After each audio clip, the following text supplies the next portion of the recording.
trained dentists just like you who went through the same crap that you're going, who went through visa issues, F1, pretty much name it. I've been there where you are, and I want to share this video because maybe some of my words might give you a little bit hope to look on the brighter side of things. So one thing I'll tell you, a lot of you people reach out to me, say I failed in my INBDE, I failed in my TOEFL. Do you think I can still get accepted? Well, I've seen people who had 3 board exams, failed and still got accepted. I've seen people getting accepted with 89 TOEFL. Yes, as a coach, I tell people to do your best, score your most highest, give your all best. But by the end of the day, we are human.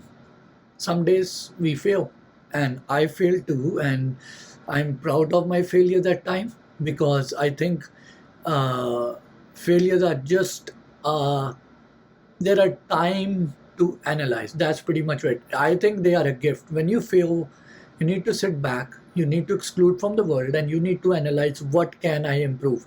Sometimes in order to improve your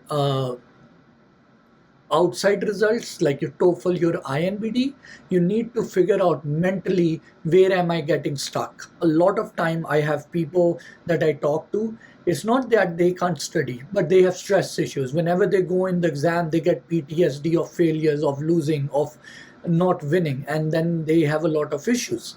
And I've learned over time, it's not usually the exams that give them trouble. It's actually their own past traumas and fears, which is holding them back and which doesn't allow them to manifest their success. And one of the things I'll tell you is that, first of all, whatever is happening to you, good or bad, it's a part of you. It's part of life. It's part of the journey. Eventually, we are all going to go through this journey and die. That's how life is. But the person who fails the most is not the unfortunate one. Person who fears the most of failure, who has the fear of failure and never try, he is the most unfortunate person. So if you're failing and you're trying, congratulations, my friend, because you're one of the bravest person who's trying to do what his life destiny is calling them for. So do not take your failures as your weakness. The second thing I'll tell you, when it comes to Caapid, it's a marathon. It's not like one day I give my TOEFL and get 110 and yay, I won the lottery. No, it doesn't work that way. Every day it's like a 100-mile marathon. 1 mile you might fast really good, you're ahead of everybody, and in the next mile you might fall down. And in the next mile you might get better, and in the next one you start to get dehydrated. That's how a marathon is, and that's how life is, and that's how Caapid is right now. So first of all, it's not gonna stay linear, it's gonna go up and down like a sinusoidal wave. Now, what you can do is over time is find what triggers you. I have been reading a lot of books. I go through a lot of stresses myself because I try to do more than I can chew on. That's how I'm built. I like to, in our home language in Lahore, we will say pange lena. I like to go out of my comfort zone or मैं पंगे लेता हूँ. I like to do things that are above my pay scale. I get myself in trouble. Either I learn, either I fail, or eventually I succeed. That's how I am. And one thing I'll tell you from learning from my own life is the failure on the outside, that doesn't really affect. It's something in the inside of the brain that makes you feel like a freaking failure. And over the past years, I've been trying to talk to that voice like, why do you want to make me feel like a failure? Because I know I'm not a failure, but there's a voice in the head that comes and tell you you're a freaking failure. And then it buries your face in the sand and it makes you feel bad and you feel like a victim, and then you start acting weird with your friends, with your family, you fight, and that negative spirit takes over you. And then you start to go into doing things that you don't like. Somebody start to eat a lot, somebody likes to cry a lot, somebody likes to smoke a lot and do all kind of crazy things. And I have been a part of all of this, all right? So I'm not judging anyone.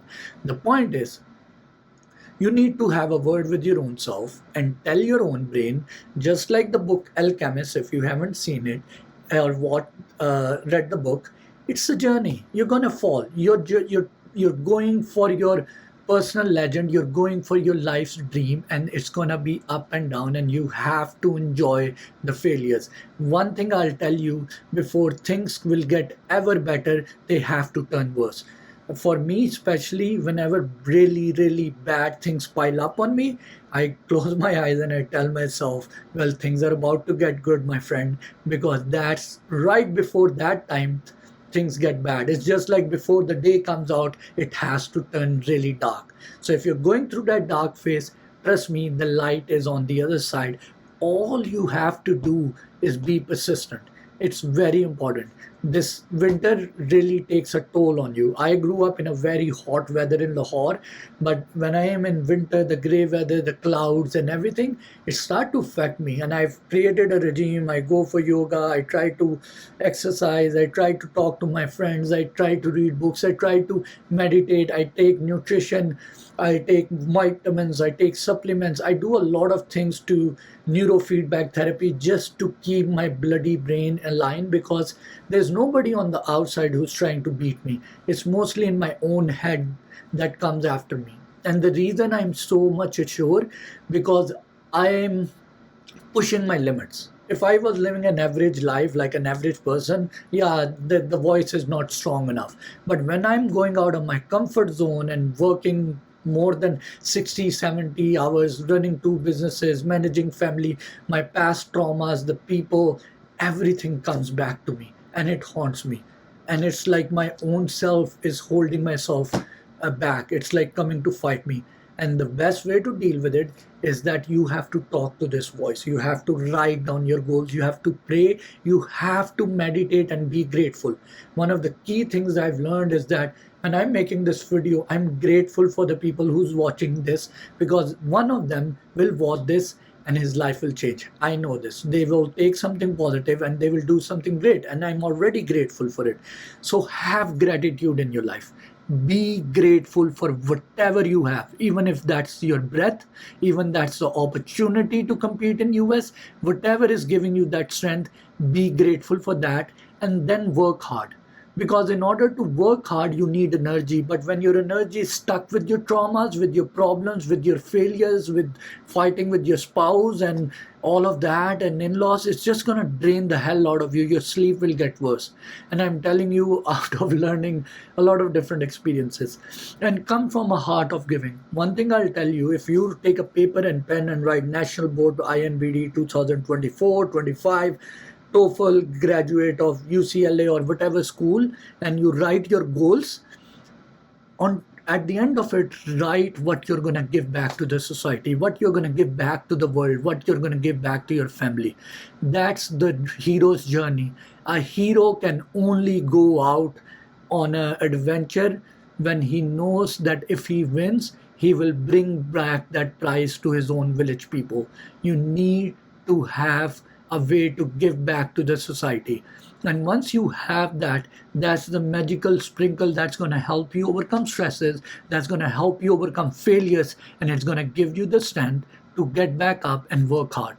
And I truly hope this video helps some of you who's looking for that hope, who might have failed in these exams, who might have failed in TOEFL, rejections or application, or they don't have enough money.